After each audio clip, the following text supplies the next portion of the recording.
झारखंड के पूर्व मुख्यमंत्री चंपई सोरेन ने साफ साफ कह दिया है कि वो बीजेपी ज्वाइन करने जा रहे हैं। 30 अगस्त को वो बीजेपी में मेंबरशिप लेंगे और पार्टी में शामिल हो जाएंगे। चंपई सोरेन ने कहा कि उन्हें प्रधानमंत्री मोदी की नीतियों पर भरोसा है, होम मिनिस्टर अमित शाह पर विश्वास है। बीजेपी के साथ मिलकर वो झारखंड की जनता की सेवा करेंगे और बहुत सोच समझकर ये फैसला लिया गया है। हमने कुछ नया अध्याय शुरू किया है और नया अध्याय पहले तो सोचा था हम संन्यास ले लेंगे, बाद में जनता कार्यकर्ता उसका हौसला उसका मांग, तब हम बोला सक्रिय रूप से राजनीतिक में ही रहूँगा। पहले तो हम सोचा था संगठन बनाएंगे नया, सामाजिक कमी और झारखंड प्रदेश का कुछ अलग ही परिस्थिति है। हम बड़ा मंथन करने के बाद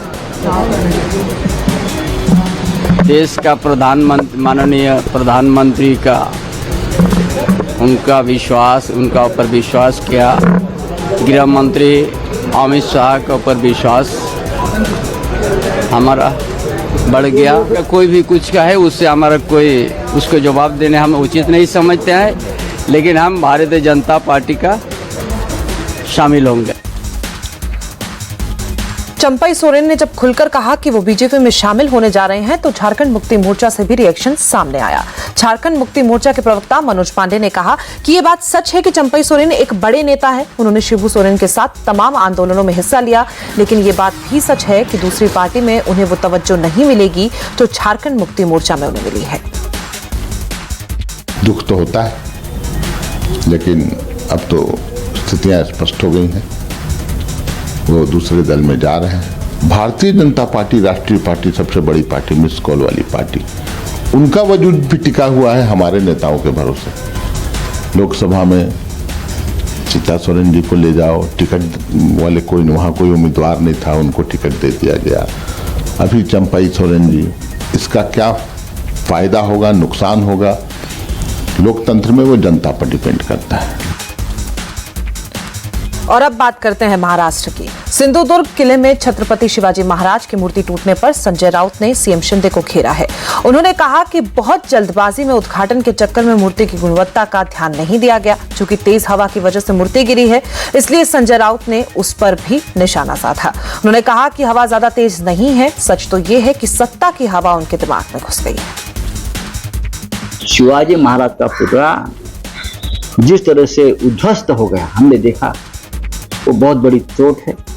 भ्रष्टाचार उस काम में है जहां राष्ट्रभक्ति का नाम लिया जाता है। तो उसमें सामने आया है सभी ठेकेदार मुख्यमंत्री के थे। पुतला बनाने वाला ठेकेदार मुख्यमंत्री का गांव का था, ठाणे वाला। हाँ, अब पुतला टूट गया।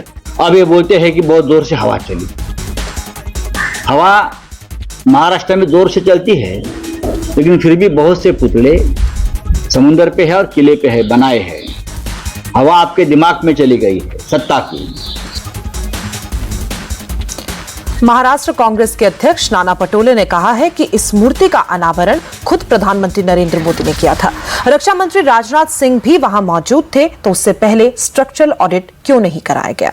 नाना पटोले ने कहा कि ये सीधे सीधे करप्शन का मामला है, इसलिए जवाबदेही फिक्स होनी चाहिए। गलती महाराष्ट्र सरकार की हो या फिर केंद्र सरकार की, उसके खिलाफ केस दर्ज होना चाहिए। सरकार के ऊपर एफआईआर होना चाहिए, फिर केंद्र की सरकार हो या राज्य की सरकार हो। आप जब इनॉग्रेशन करें, देश के प्रधानमंत्री वहां पर आए, देश के संरक्षण मंत्री आए, राज्य के मुख्यमंत्री वहां पे थे, सब लोग थे, किस आधार पर इन लोगों ने इनॉग्रेशन किया। अगर वो कॉन्ट्रैक्टर जितना जवाबदार है, उतना ही ये जवाबदार है, क्योंकि इनको भ्रष्टाचार से पैसा इन लोगों ने लिया है। तो वहीं महाराष्ट्र के deputy chief minister Devendra Fadnavis ने कहा कि जो घटना हुई वो बेहद दुखद है, लेकिन इस पर राजनीति नहीं होनी चाहिए। सरकार बहुत जल्द छत्रपति शिवाजी की इससे भी भव्य और मजबूत मूर्ति वहां पर फिर से लगाएगी। छत्रपति शिवाजी महाराज का पुतला इस प्रकार से नीचे आना हम सभी के लिए बहुत ही दुखद इस प्रकार की घटना है, पर इस पर जो ऊंची राजनीति चल रही है वो उससे भी दुखद है। ये पुतला, ये प्रतिमा कोई राज्य सरकार ने तैयार की हुई प्रतिमा नहीं है, ये नेवी ने तैयार की थी हो सकता है कि नेवी ने जिनको काम दिया था उन्हें ये आकलन नहीं हुआ कि यहाँ पर कितने जोरों से हवाएं चलती है और समुद्र के किनारे किस तेज़ी से जो हमारा जो लोहा होता है वो जंग खाता है। जो भी कारण हुए हो, ये पुतला नीचे आना ये हमारे लिए सबके लिए दुखद है और हमने संकल्प किया है कि नेवी की मदद से बहुत ही भव्य और बहुत ही मजबूत पुतला वहाँ पर लगाया जाएगा।